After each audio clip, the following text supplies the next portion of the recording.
Que le Seigneur soit loué et remercié. Tikete nkolo azo matondi pe asanzolama. Kwa biso tozana posa kweka mongongo na ye biso tulobili loba na ye. Yango tosangani na esika o lelo pona tokoka koyoka liloba na ye pe nini alingi kolobela biso. Nano tokomi ukuna te latine tokanisa ete biso toyebi makambo nyonso kasi biso ebongi tokoloba lolenge moko na Paul na Philippiens chapitre 3 partie verset 12. Sasa ipi ezali lokola ngai nakomi deja soki ngai nasi nakomi na bosantu kasi ngai nde nazali kokima mpo nete nakoka kosimba nakoma pe na molongi mpo nete ngai mpe nasimbami na Yesu Kristo. Ngai nandimi te ke nanu nakomi kasi ngai nazali kosala eloko moko, nazali kobosana manso ezali nsima na ngai mpe ngai nazali kosala makasi nakoka kokoma na liboso epai nini nazali kokende. Tokima mbangu tokwende esika nini tozali kokende. Ngai nazali kokende mpo nazwa motole oyo kolo na biso Yesu Kristo abombeli biso. Biso nyonso tozali kotala epai nini tozali kokende mpo na kolonga. Biso tokoka kotala elongi na biso epai nini biso tozali kokende. Mpe soki tozali ata na bokeseni tozala toyebi ete nkolo akopesa biso eyano. Kasi na bisiko biso tokomi tokende na nzela mboko. Ti awa oyo ezali liloba na Nzambe na bule. Ngai nandimi ete biso ebongi na biso toza na bomoko na liloba oyo Paul alobi na biso awa. Ezali te lokola tosi tokomi na suka. Soki tokomi deja epai nini tozali kokende lokola basantu toyebi ete makambo ezali nano ebele. Kasi biso tokoki kolemba te lokola biso mpe tozali kokima mpona tokoka kokoma na esika nini biso tozali kokende. Tozali kotala liso na nsima te biso mpe totelemi te kasi biso tozali kokima, tozali kotombola miso na biso epai na nkolo. Tozali kotala eloko nini ye alingi kolobela biso. Lokola mokolo wana mpona Paul azalaki kotala na nsima te mpe baoyo nyonso bayaki na kondima bango bazalaki kotalela kaka nkolo kasi bango nyonso balekaki na makambo na bamoma moko ya pasi na konyokwama na komekama kasi bango bayebaki ete o nini Nzambe abongiselaki bango mpe biso mpe toyebi eloko nini ezali kozela biso makambo nini Nzambe alaki biso mpe biso tolingi kokende mosika te na yango tokoka kobunga me biso ebongi na biso tokangama na makambo wana tokoka kozala vraiment kotia elikya na kondima na biso mpo nete ntango ekomi pembeni. Biso tolingi susu kozongisa kombo na ye kopesa yango lokumu na pokwa oyo. Na ntina yango nkolo tozali kobondola na pokwa oyo kouta na motema na biso mobimba na ngolo osali biso tozala na esika oyo mpe tokoka koyoka liloba na yo na pokwa oyo lisusu nkolo yo kosolola na biso. Biso tolingi kozanga mpe te tosolola na yo onetolama lokumu masanzoli ezonga epai na yo mwana na mpate. Pambola bandeko mpe bazali katikati na biso baoyo ya sika. Pambola biso nyonso biso zali konetola kombo na yo mpe biso yo okozongisela biso eyano koleka memo biso tosengi yo mpo tobondeli na kombo na yo. Amen. Alléluia. Lokumu mpe masanzoli ezonga na nkolo na biso mpona lokumu apesi biso tozala esika mpona konetola kombo na ye.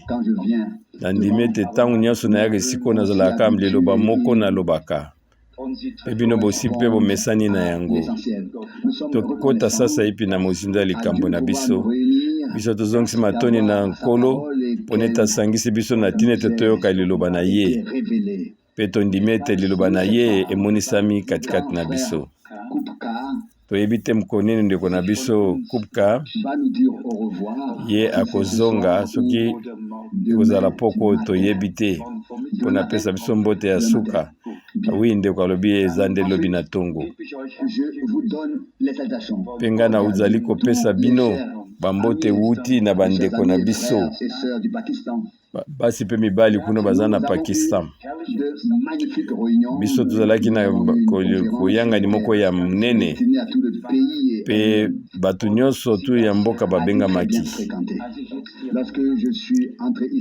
Ntango ngai nakoti na esika oyo namoni kaka bato mwa moke ngai nayokaki mawa.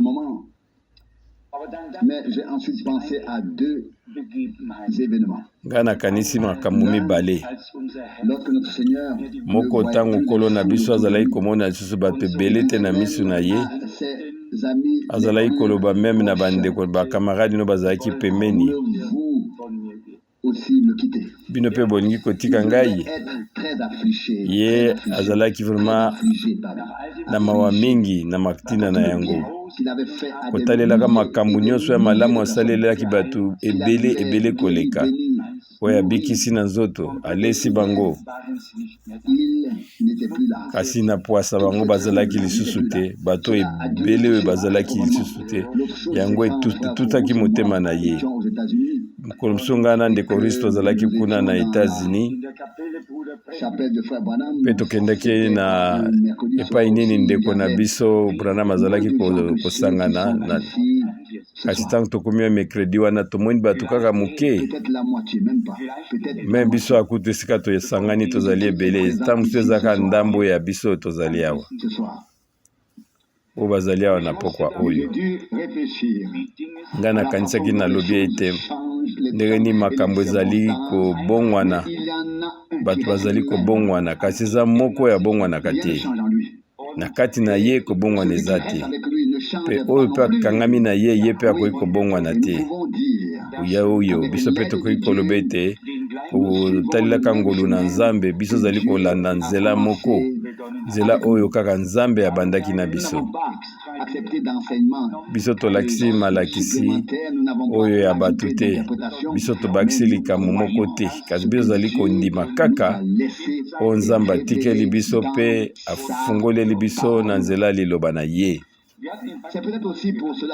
Ezali mpe lolenge moko na ntina na yango biso tozali na ntango tokomai na Pakistan tomoni vraiment bato ebele place ya kosangana ya munene, mpe bakonzi ya mboka mpe bazali koya, mpe bango kuna na mikamba journal na bango bazala koloba ete mutu moko munene ya Allemagne akoyawa, mpe na lisanga yango mpe mokonzi ya parlement oyo babengi kombo na Islamabad akozala mpe katikati na biso, mpe bato bazali koya ebele mpona na yango.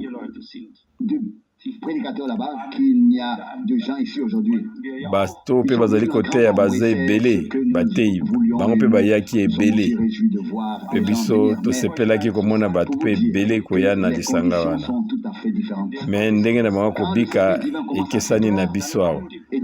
Ntango ngonga oyo balobaki ete tokoka koyangana ebanda, okomona ete bato baye na mwa retard, na tolobaki 7h bango bakomi na 7h30, mpe bayebisa ngai ndeko Frank tokende komela mwati. Ngai nayebisi bango meka lisanga ebandaka na 7h, bango bate toke nani tokoka komela nanu ti. Biete soki peut-être lisanga ekobanda na 19h, bino ifo bobanda na 9h, kasi soki obandi koteya bango bavandi wana bakobima te ti ntango nyonso lisanga wana ekosila, bango bakangami na ntango te lokola biso tomesani na yango awa. Ntango lokola nalobi ete ezalaki ntango moko malamu Nzambe apambolaki yango nde ezali na motuya.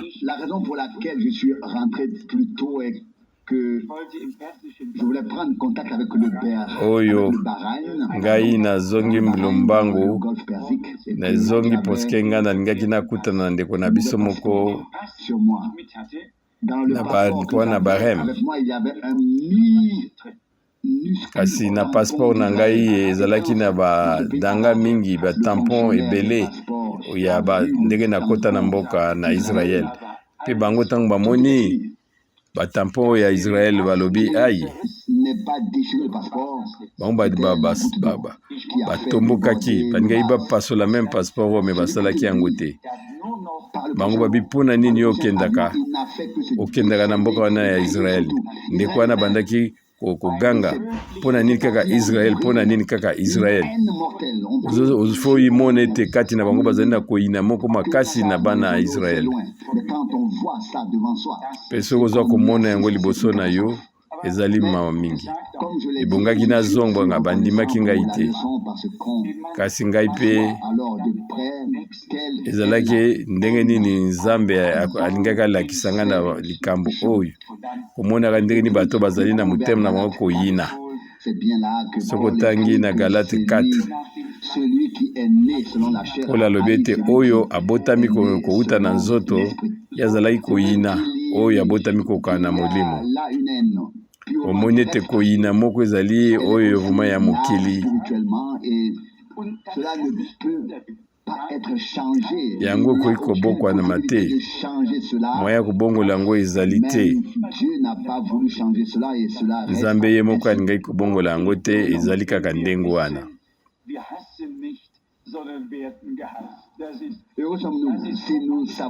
Esengo soki biso tozali koyina te kasi bato bazali nde koyina biso yango elakisi ete biso tozali baoyo na Nzambe boyebi ete basakoli na baye nyonso tu ya bato na Nzambe bango balingaki bango te kasi bato yango nde Nzambe alingaki bango po ezali na motuya yango wana mpe ngai mpe sasa epi na bongi na ngai nakoma mwa makambo ebe mosusu mpona ete mbula na ngai esi epusani nayebi te soki bokoki koyeba yango lisusu ntango tozalaki na kokutana na biso ya sika motema na nga mpe etutamaki nalobaki ete molimo na Nzambe ezali kaka na pasika oyo te kasi mpe meme na mbula na ane pase eloko moko elekaki Nzambe nde alingaki ezala ndenge wana mpe oyo ezalaki koyokana na biso kosanga na biso ya suka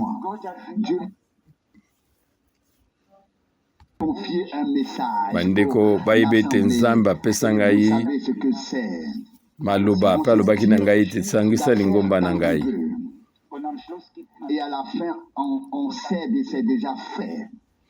mpe na suka toyebi ete yango esi esalami kasi soki yo omemami na molimo na Nzambe te yo kolakisa bato oyo yo posa na bango wana ekomi makambo esi eleki nalingaki nakoka kotanga kati na makomi mwa makambo oyo ekoki kosalisa biso nazali kosolola mingi na bandeko bazali liboso mpona ete bakoki kokutana yango mpe na nzela bomoni ete ntango tosanganaki bandeko babondelaki mpe bango babondelaki na mongongo makasi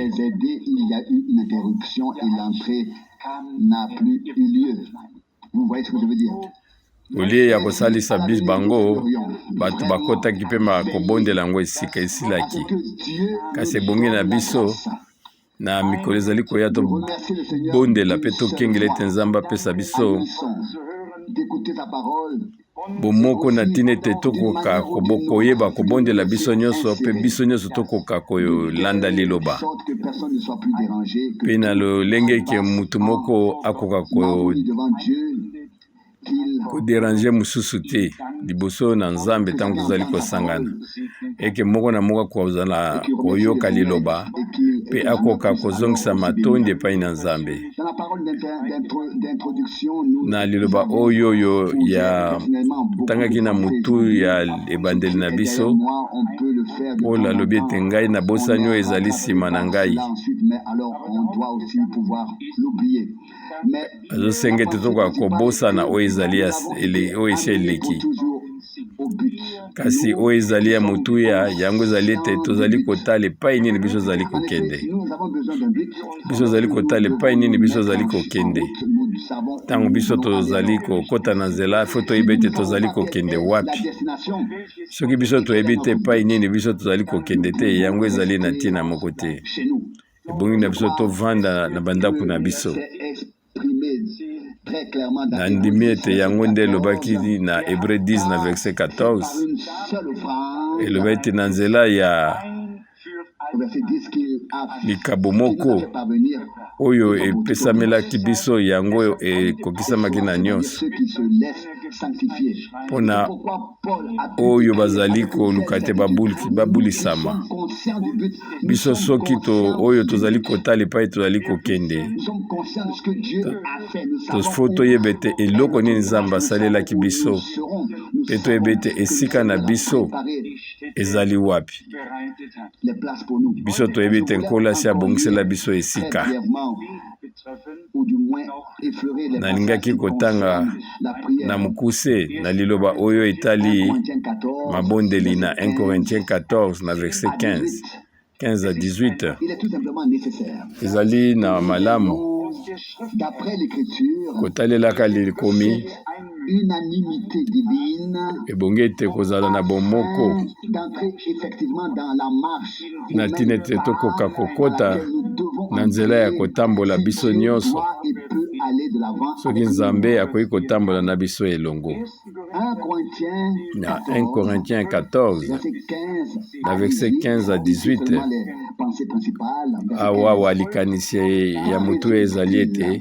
Maintenant, ezali na ntina nini avec l'esprit, ngai nakobondela na molimo avec l'intelligence, ngai mpe nakobondela mpe na nzela ya mayele na bomoto ngai nakoyemba banzembo na nzela na molimo avec l'intelligence. mpe nakoyemba mpe na nzela ya mayele na bomoto Si tu rends grâce seulement soki ozali kaka avec l'esprit, kozongisa matondi na nzela ya molimo quelqu'un qui prend ekozala ndenge nini soki motu oyo aye mokolo na sika akoki koloba amen na libondeli na yo ye akoki kososola te nini yo ozali koloba omoni makambo nini ningali naloba awa soki libondeli ezali mpo na mutu na mutu ebongi na biso tokoka kolanda tolobaka amen liboso te tokoka koloba amen ebongi tolanda libondeli toyeba ete ndeko anza kobondela nini lelo bato bandeko na biso babondelaki biso toyokaki oyo nini bazali kolobela nkolo mpe biso mpe tozalaki koloba na eloko na nkolo amen na suka mpe yango elobami awa ete na verset 17 1 Corinthiens 14 17 yo okoki mpe kozongisa matondi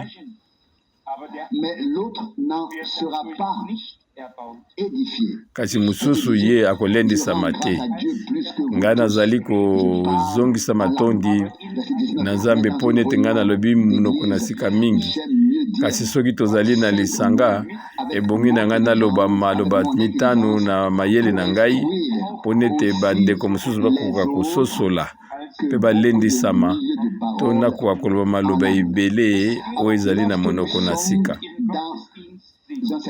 ntango biso tozali kati na lisanga yango ezali ete mpo nete tokoka kolendisa ya moko na moko mpe ya lingomba mobimba wana na nzela ya liloba emelandani na molimo kasi bitu wana te na ntina ya makabo te kasi nyonso ya motu ezali ete lingomba na nzambe elendisama na nzambe oyo azali na bomoi oyo nyonso ezali koleka na matango tozali kobondela yango ebongi ete etiama na komemama na molimo santu mpe nyonso tu ezala mpona kolendisa lingomba ezali mpona moko na moko akoka kolendisama mpe lingomba mobimba mpe elendisama lingomba na nzambe na bomoi biso tozongisi matondi na nkolo mpo ete ye atie biso na nzela wana mpe apesi biso boyebi moko malamu eloko nini tokoki kosala to tokoki kosala te ntango molimo ezali kokamba biso mpe na ntango nini tokoki kosala yango ezali mpe lolenge moko mpo na biso nyonso. Biso tolingi ete nkolo akoka kozwa esika na ye katikati na biso. Soki kaka nkolo akoki kokóma na suka na biso akoka kosala oyo posa na ye, wana nde biso tokokoka kokóma na maloba oyo ye alaki biso, mapamboli nyonso oyo alakisi biso na eloba na yo, biso tokozwa yango. Na Romains 15 na verset 6 ezali liloba oyo biso totangi deja uta kala. Na Roma 15 na verset 6 ekomami boye ete na ntina ete na bomoko biso tokoka kozongisa matondi na Nzambe tata ya nkolo na biso Yesu Kristo. Tomoni ete makambo ezali mibale, eli kobondela ya mutu na mutu mpe mabondeli ya biso nyonso, mpe molimo na Nzambe ekoki kozala epai mutu moko azali kobondela to esika bato nyonso na lisanga bazali kobondela. Ye akoki kopambola oyo azali kobondela ye moko, mpe akoki kobondela mpe olisanga na mobimba.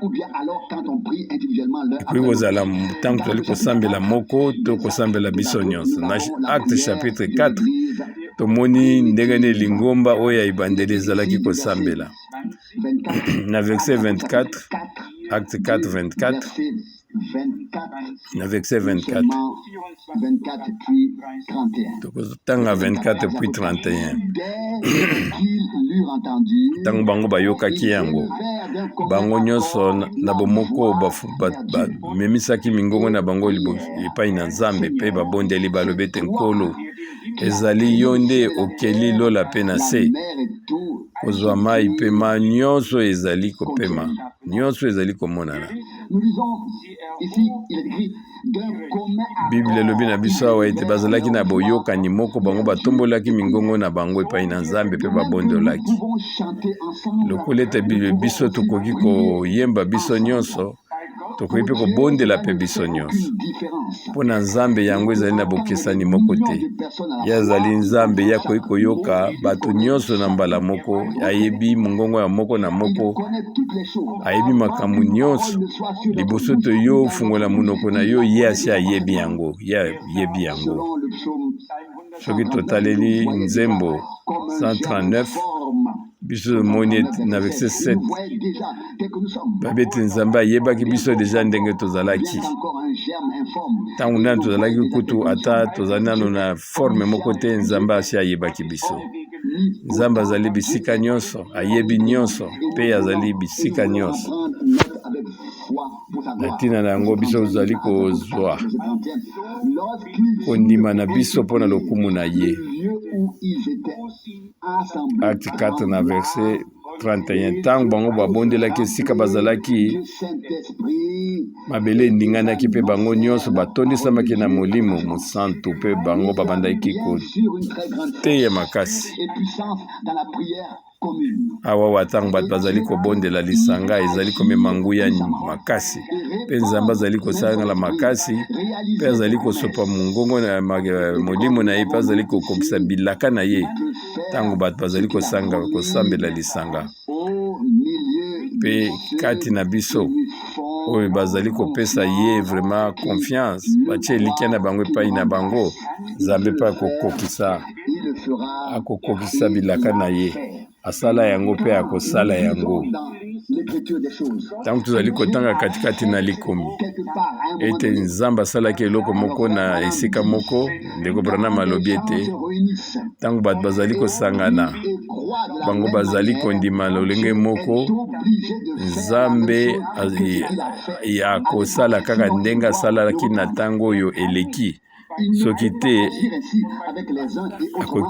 akufwa reprendre nyonso akoki kosala te na baninga ndenge biko boye misusu boye ebongi na biso tozala pe na lolenge moko ya kobika kondima moko ezala lokola baoyo ya kala tozala na boyokani moko biso nyonso soki tokoti na Romain 8 na verset 14 Romain 8:14 wana mpe ezali likomi na ningaki na tanga Romain 8:14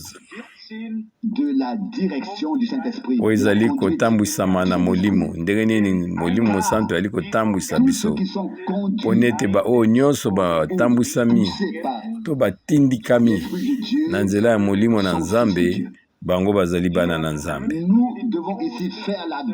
Biso awe bongi na biso tozala na bokeseni munene tosala bokeseni munene koyebe ete ndenge nini komemama na molimo pe komema ya solo katikati na molimo biso toyokisi molimo na Nzambe mawa pe nazali kosala yango problème moko te ndeko moko abengaki pe alobi ete ndeko Frank likambo nini elobaki na lisanga oyo na suka ngai moko na kotaki katikati na nga mpe na misambisamaki makasi pe ngai nazali koloba te naza lo genre ya moto te nalobaka toujours makambo oyo ezali malamu te ebongi na biso tozala sincère devant Nzambe otalelaka ye te ngolu oyo apesi biso soki tosali mabunga ebongi na biso tokoka kobeta mabolongo na biso toloba ete nkolo yokela biso mawa yaka mpe sunga biso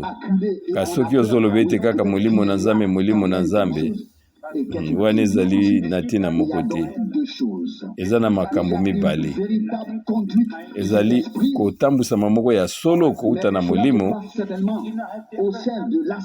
wana ezali koleka kaka kati na lingomba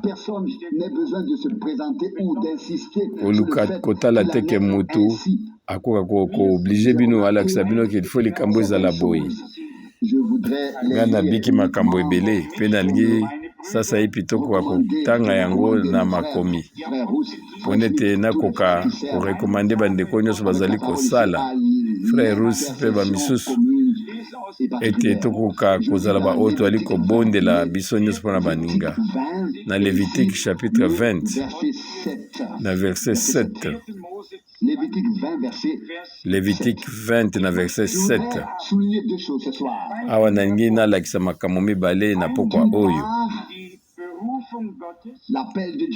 moko kotala ndenge nini Nzambe abengi biso apesi biso mokumba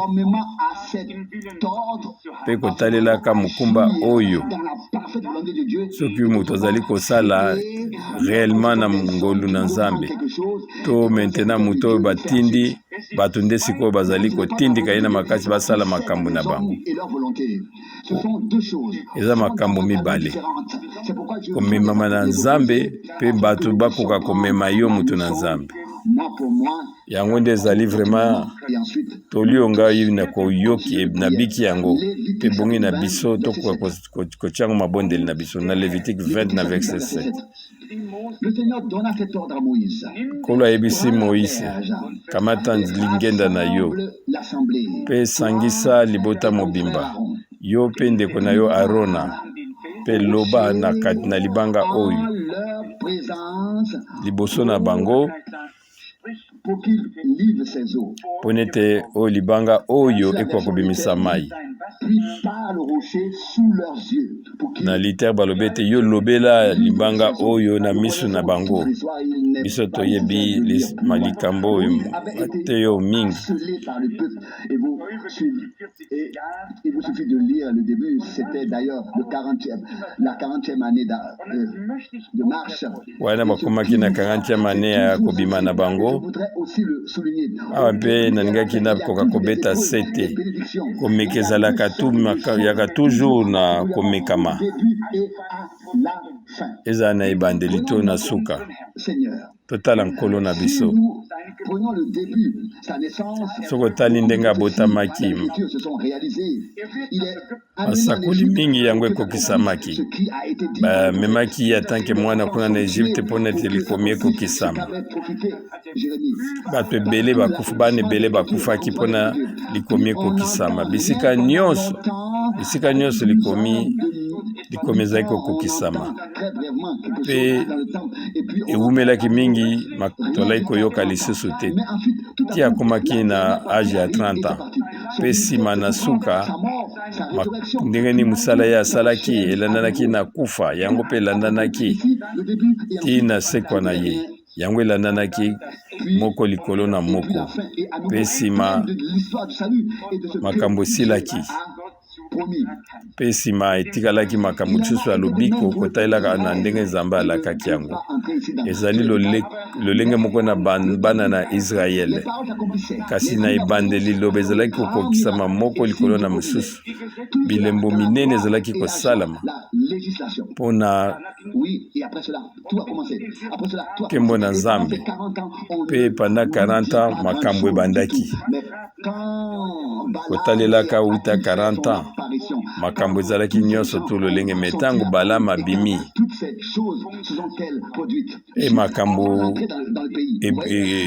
ekomi liboso bakota na mboka na elaka, makambo ebandaki na Lévitique 20 verset 7. Kolo alobi boye, zwa lingenda na yo mpe sangisa yo na ndeko na yo Aaron, mpe lobela libanga oyo liboso na bango, mpe yango ye libanga oyo ekopesa mai liboso na bango. Kasi Moïse aye okabeta mbala moko ye abetaki mbala mibale.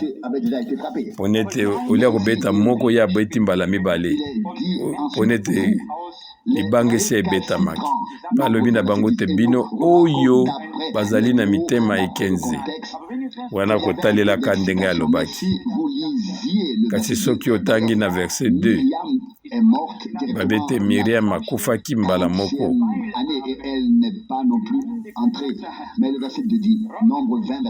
Kasi na Nombre 20 na verset 2 wana lokola lisanga ezalaki na mai te, bango batombokelaki Moïse na oleba banda kokota na libondeli, bango oleba kende epai na Nkolo babondela, bango babandaki kogangela libota na Nzambe. Kasi wana kotala ete Moïse atindikamaki na ebulukutu ya bato, ye ayi kobosana ete Nzambe alobaki na ye, Nzambe alobelaki na ye. Kasi ye alandi oyo lingomba mobimba elobaki. Kola alobaki na ye, beta libanga mpe mai ekobima, mpe yango mai mpe ebimaki. Kotalelaka Exode 17 na verset 5. Kolo ayebisi Moïse, telema ozala motu na lingomba, mpe zwa bampaka ya lingomba, mpe mema lingenda na yo na nzela na yango yo mai munene ekabwanaki. Nga na kozala na yo liboso na yo epai kuna libanga na Oreb ekozala, mpe ntango yo kobeta libanga oyo mai yango ekobima, mpe libota mobimba bakozwa mai ya komela. Moïse asalaki ndenge wana na miso na bampaka mpe ya Israeli. Kasi na suka na verset 7 bango balobi ete eske Nkolo azali kati na biso to te. Wana ezalaki mena komekama mpe tomoni ete moto na Nzambe ye asalaki, Nzambe azalaki na ye, Nzambe azalaki kobatela libota na ye. Kasi Nzambe alingi te ete tokoyima ezala kati na biso, me tozala na kati na kondima. jaillira. Alors, na nzela ya la bénédiction lipambuzi. jaillira en abondance. Nous pourrions continuer à lire toutes ces choses si il s'agissait d'un bâton de Dieu. Wana ezalaki lingenda na Nzambe Était béni car mpe Dieu oyo était nyonso béni. tu lingendo ezalaki kosemba yango ezalaki Nous kopambolama. lisons maintenant Deutéronome 32. Kasi soki totangi na Deutéronome 32 mpona ete tokoka kolandisa makanisi ya makomi oyo mibale. Deutéronome 32 Tout cela dans le seul but oyo nazali kotanga makambo nyonso mpona kolakisa bino na biso oyo voulons atteindre le but. biso tozali kokende lisanga mpona ete tokoka kokoma epai tozali kokende koyeba ete boni ezali na motuya Grands hommes de Dieu, kotala ete ndenge ni bato minene ebongi kosalisa bango de décider na nzela ya mabondela me oyo etikali Nzambe nde akoka kokamba sous la pression akoka kokamba bango kasi bato bakoka kotindika bango te bakoka kokweya na influence ya bato te ebongi ete moko na moko mosali na Nzambe azala libre rien ke molimo na Nzambe ekoka kotindika ye na ntina ete mokano na Nzambe ekoka kosalama na Deutéronome 32 na verset 51. Là, le Seigneur réprimande Moïse. Awa nkolo azali kopamela Moshe Vous êtes montrés infidèles. abete mpo omoni te yo Israélites, otosaki liloba na ngai te liboso ya bana Israele kuna na mai ya Moriba kuna na esika bikauka qu'au milieu des Israélites, vous ne m'avez pas honoré. yo otombolaki kombo na ngai te lokola ya mosantu. On pourrait lire d'autres passages Tokoki bibliques kotanga makomi mosusu à quelle vitesse. mpe tokomona na lombangu ndenge nini Homme de Dieu, yango elekaki. Tala ete moto monene oyo pas dans la prédication. moto monene na Nzambe Soulignez cela très clairement. naza koloba yango mpona ete bokoka kososola yango na malamu Note. bokoka kotala bokeseni mpe Quand il s'agit de la bokoka prédication de la parole de Dieu, kokoma yango alors là, il n'y a pas d'influence. ntango Il n'y a koteyama qu'une liloba et c'est l'influence de Dieu. koteyama ezali kolosalama mpona moto akoki koloba te mpona ete molimo nde azali kokamba. Kasi ntango etali makambo mosusu tosala likambo boye to likambo boye wana soki tokebi te wana tokosala makambo oyo ya mabe. est arrivé, nous pensons encore à certains d'entre eux, en particulier à Exode 32, Exode chapitre soki 32. tokoti na Exode chapitre 32 tokomona kuna likambo moko elekaki Jamais dans les mémoires. oyo ekotikalaka na makanisi na biso. Pour l'éternité, mais peut-être jusqu'à la fin des temps. tolobi ntina libela na libela te me ntina ntango na suka na ntango na Exode 32 Dès le verset 1. soki totanga parti ya verset 1 wana libota etelemi lisusu babe ete Moïse oyo azali kowumela da mpo akendaki kuna na ngomba mpe bayebisi Arona na Exode 32 na verset 1 salela biso Nzambe moko oyo ya ekeko oyo akotambola liboso na biso. Awa ezali Nzambe te moto alobi kasi libota oyo bazingaki Aron. Eloko nini ezali kosalama na Moïse azali komonana te. Bango bayebisi na epai pembe na ye salela biso Nzambe moko ya ekeko oyo biso tokomona mpona ete Moïse oyo Nzambe asalalaki abimisa biso na Egypte biso toyebi te ye akomi wapi. Aron oyo mpe azalaki mopakolami na ndenge kutu bazali kotanga ye kuna na bapsaume soki otangi na 133 verset 2 moto na Nzambe wana bato bazingaki ye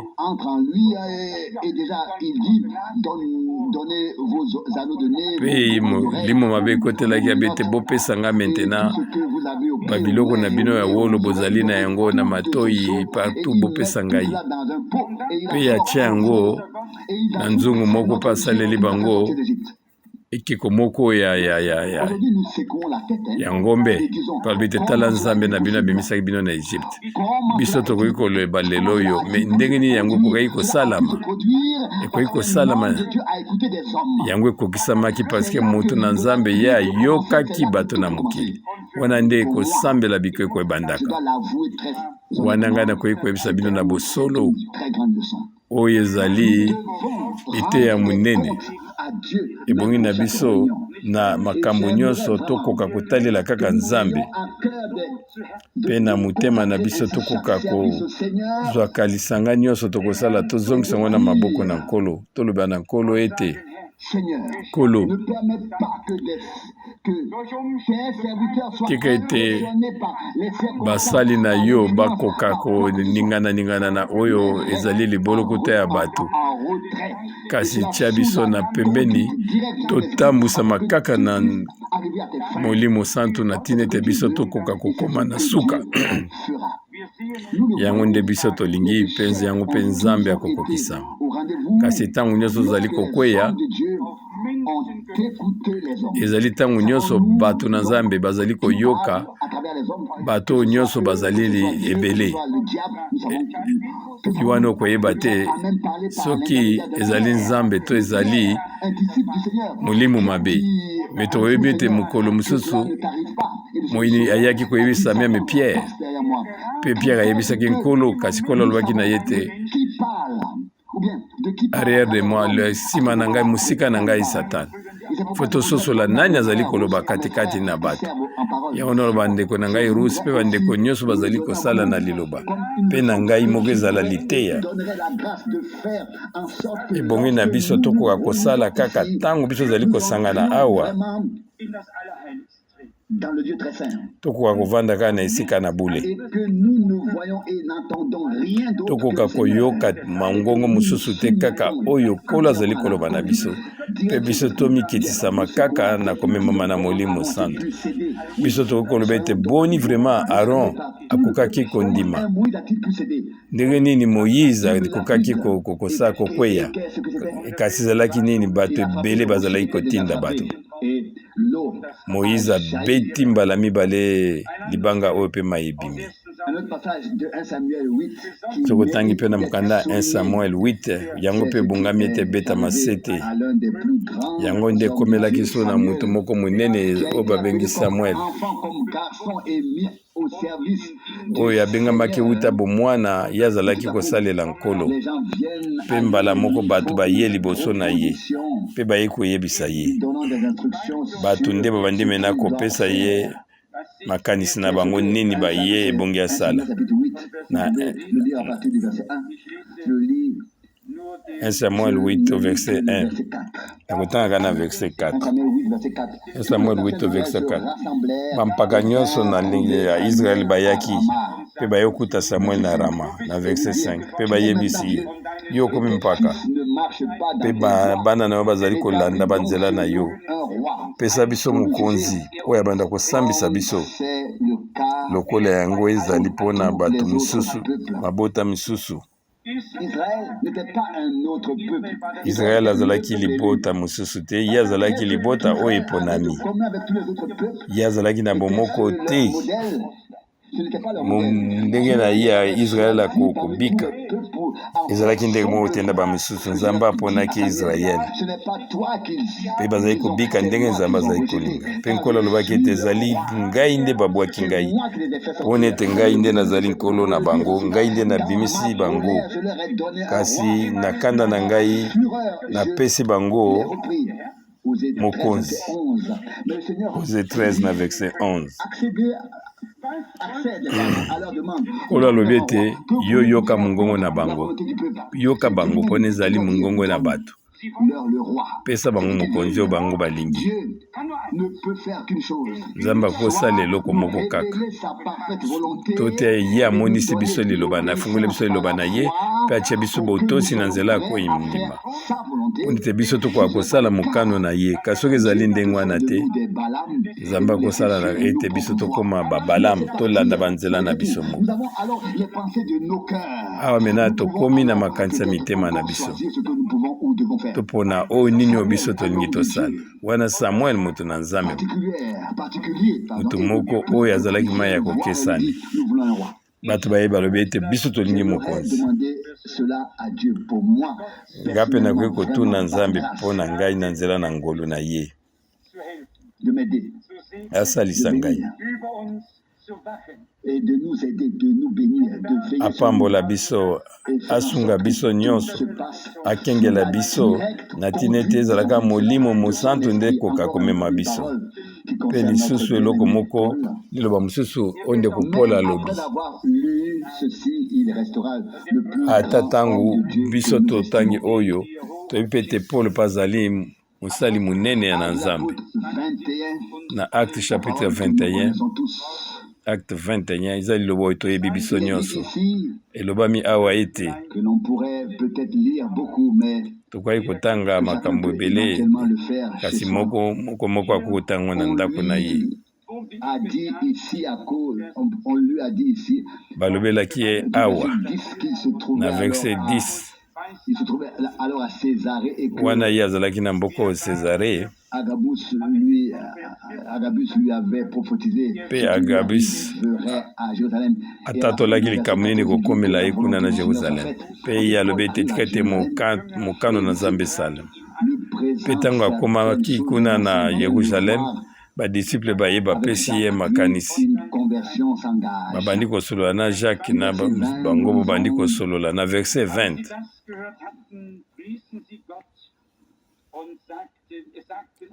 Donc, acte 21, verset 20. Acte 21, verset 20. Tant bango ba yoki yango bango bazongiselaki matoni na nkolo pe balobi na ye. Wana ezali eloko mosusu. Pe bayebisi ye. Balobi na ye. Omoni ndeko na biso. Tala bato ebele ba juif bandimi. Kasi bango bazali kosalela nanu mobeko. O bango balobi ete yo zali koteya o etelemeli liloba. Yo zali koloba na bango ete bango bakoka kokatisa bana na bango bangenge te. Pe bakoka kotalela ba oyo ezali ya bokoko te. Na verset 20. Yo koki kosala nini? Tango bango bakoyeba ete yo zali na esika oyo. Na verset 23. Kasi yo sala o biso tozali kopesa toli. Voilà esika oyo tokomi lisusu. Bato balobi ete yo sala o ezali biso tozali kosenga yo. Na verset 23. Tomoni ate bato mine. Bango oyo bakataki ngai. Balobi ete yo mipetola na bango elongo. Pe yo kokola mutu na yo. Pe bango nyonso bakoyeba ete eloko moko ya solo eza te na oyo nyonso to bango bayokaki. Na makambo oyo nyonso to bango bayokaki likolo na yo. Yo pe olakisa bango ete yo po ozali kotosa mibeko ya bakoko. Nyonso ezali malamu. Yo sala o biso tozali kosenga yo. Ezali malamu na kotalelaka na miso na bato. Nzambe nde asepelaki ezala ndenge wana. Nzambe azimaki ezala ndenge wana. Kasi eloko nini tomoni te. Ata bato minene na Nzambe. Bango pe bamekanaki makasi na makambo mosusu. Ole batalela Nzambe batia likia na bango na Nzambe. Yaloba na bango ete mobeko te kokata mangenge te. Kasi balobi ete Paul ifale ete yo te akako nkolo azalaki ko alobi na yo. Kasi bango baye lobi na ete bango pe bayeba ete yo pe obanga otosaka pe mebeko kokola mutema na mutu na yo pe kende na mai bose purifie na bato ya mobeko. Pe biso toyebi makambo nyonso nini elekaki. Kotalaka boye na ndenge ya bomoto tokoki kokomprendre yango te. Kasi Nzambe nde asepeli ezala ndenge. Kasi biso tokoki kosala te oyo bato balingi mokano ya bato. Kasi tosala kaka volonté parfaite na Nzambe. Kasi soki makambo ekomi ete nakoki kotanga yango katikati na Bible te. Ngai pe bandeko na ngai ntango mosusu tokoki vraiment kolemba kasi so tokoki kotanga yango katikati na biblia eke nzambe azali likolo na nyonso mpe ye akoki kosala ete kokwea na biso ye asala yango ekoma makambo minene. Ye azali nzambe, ye azali nzambe. Moto moko te ya nzambe akoki kosala oyo ezali na kouta epai na ye. Soki eloko moko ezali kokima biso parceke tozali na bokebi te. Tala ete soki Paul azalaki awa bampaka bazalaki abaloba ete toyoki boye na boye sala mena oyo biso tosali yango, ye asalaki yango mpe na suka ete lingomba ekangamaki. Na makambo wana ye asalaki lingomba ekangamaki mpo na libela, kasi nzambe azali na nzela na ye. Ebongi na biso tozala na bokebi mingi mpe nazali koloba na liboso na bino mpo na ngai ebongi ete tokoka kokengela ete mokila ekoka kotindika biso te, balakisa biso te nini tokoki kosala. Tokoka kokweya na libunga wana te, o nkolo alobi boye, nkolo alobi boye, bato nde bazali koloba te. Nzambe alingi eloko moko te. Nga naza koloba ngo, nga nayokaka lisusu oyo bato balobaka te. Nga alingi ete ezala solo, ebongi ete Nzambe na nzela ya molimo na ye, ye moko amema biso tokoka kozala kati na mokano na ye na makambo nyonso, na oyo biso tozali koteya mpe na oyo tozali kosala, na lolenge ke ye akoka kotala biso na esengo mpe mapamboli na ye eya katikati na biso na bozwi na ye nyonso. Na Acte 21 verset 10 à 14. Acte 21 10 à 14. Esika mosusu tozali komona lolenge nini bato na Nzambe bazoloba ete mokano na Nzambe esalama, biso mpe tolobaka ngo mpe makambo mibale ye bato bayeba zingi oyo balobi boye, biso toyoki boyeboye na ntina na yo mpe makambo nyonso ezali kolandama ete yo ozali kondima lisusu mobeko te. Sala bato boye mpo nete bato bakoka kokanisa ete yo bongwani te. Yango ezalaki ndenge wana te. Liloba ekomaki deja na suka, belobi ete liloba ekomaki na suka te na Jean-Baptiste mpe Luc 17:7 bokonzi na Nzambe nde maintenant ezali koteyama. Mpe mbala moko bandeko baye babe ete ezali malamu toyoki yango nyonso yo osali mpe tokumisi yo ezali malamu. Babwakeli dabo bafololo oyo ezali malamu. Ntango bayoki yango oyo nyonso Nzambe asalelaki Paul na bapayene na bapagano, bango bakumisaki Nzambe balobi ete yango ezali malamu. O ndeko bien aimé, bango bakumisaki ezalaki kitoko. Nalobi ete eza kritiki te, kasi bongi na biso tozala toujours na elikya na Nzambe na biso, tokoka kondima ye mpe tozala na elikya makasi epai na ye. Omoni ete Moïse bango bato bazalaki kosepela na ye ntango awutaki na montagne de transmutation na makambo nyonso tu bango yo basali. Ntango Nzambe osala makambo nyonso malamu, Nzambe azali meme kobongisa mabunga na biso, azali kopretala yango lokola biso tosali te. Na liboso na ye biso tozali vraiment lokola bato tosala mabunga te. Nzambe akoki kozwa mabunga na biso mpe akomisa yango elonga monene. Kasi makambo nyonso oyo biso totangi ba exemple oyo nyonso ngabe te nkolo mpo na ngai vraiment nakosuka ndenge nini, nakokoma na biti ndenge nini, longola ngai nakoka kokweya te na oyo ezali kotindama ya bato kasi nakoka kosala kaka oyo ezali mokano na yo mpe ntango totangi lisusu to tozali kobombana te tokoki kobombana te kasi biso nyonso tokoki kotalela boye kotalaka oyo ezali malamu te liboso na ye nzambe azali kokoba na mwango na ye azali kotonga bokonzi na ye kouta na ancien mpe nouveau testament mpe atiaki mwango na ye aza kotalela mwango na ye mpe akomema ngo ntina suka kasi bonge atalela biso vraiment na ndenge ya bolamu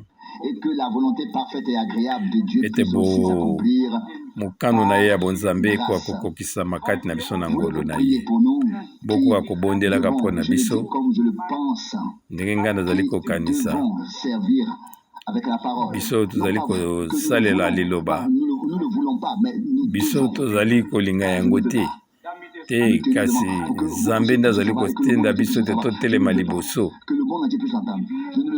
ezali na posa na biso te me ezali posa na nzambe nde atie biso wana na bitu moko bien déterminé bomoni bongi na biso bino bobondelaka mpo na biso mpe tozali bato biso mpe ntango mosusu makambo ntango eza koyela biso wana ata toyebi te yango ekoki komema biso yango botali ete bato minene ebanda na Moïse Aaron to banani tomoni ete bato bazali kaka moto azali kaka moto bato bazali kaka bato nga na be te na koteya ntango toteyaka erreur ezalaka te kasi makambo eyaka kaka epai nini bato ntango bazali koya balingi bakunzame na bato na nzambe mpe mutu na nzambe mena akomi kosala eloko nini bato balingi basala kasi na nyonso nzambe azali kaka kotalela mwango na ye mpe ekokokisama ekozala bongo ntina suka bozala motema molai mpo na biso bobondela biso obondela mpo na biso na koleka na tina ete nzambe akoka kokokisa mokano ne na nzela ya ngolu na ye na biso nyonso amen. Tata na biso ozali likolo ngai mpe lokola nazongisi matondi na mboko na motema na ngai mobimba na tina ete biso tozali na liloba na yo kati na liloba na yo tozali komona mpe ezali kososola ete epai nini mapamboli na yo ezali kovanda koyeba ete ntango basali na yo bango bazali kosala kaka oyo ozali koloba na bango bwana batelemi katikati na liloba na yo so bango bakosala kaka kotalelaka liloba na yo kolo tozali na bosenga moko yo tia biso nkolo na mobimba na biso na kotambolaka na nzela ya molimo na yo longola katikati na biso oyo nyonso tu ekoki kozala na komemama na baposa na bato kolo tia biso nyonso kaka na liloba na yo na kotambolaka na molimo na yo nzambe bosembo tika ete makambo nyonso ekoki koyela biso na miso na bato totosa yango te ndewo nzambe na nguya nyonso biso ningi su kotala na nsima te lokola biso toyoki yango mpe tozongiseli yo matondi ata biso tokoki te